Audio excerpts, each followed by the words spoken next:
Bana bir şeyler anlat, canım çok sıkılıyor. Bana bir şeyler anlat, anlat, içimden geçiyor. Yanımdasın, susuyorsun, susuyor konuşmuyorsun.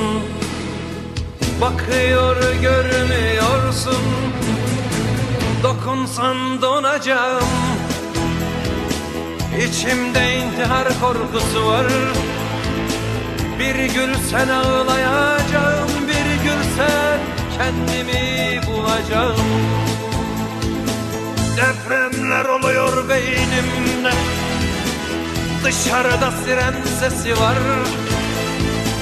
Her yanımda susmuş insanlar, susmuş, içimde ölen biri var. Vay vay vay vay.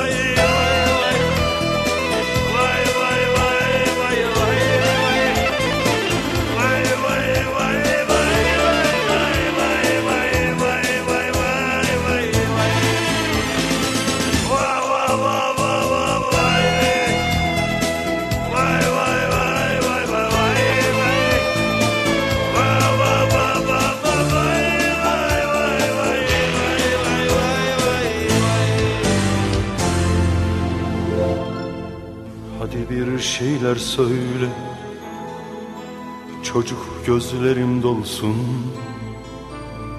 İçinden git diyorsun, duyuyorum gülüm, gideceğim son olsun. Yanımdasın, susuyorsun, susuyor konuşmuyorsun. Bakıyor görmüyorsun, dokunsan donacağım. İçimde intihar korkusu var.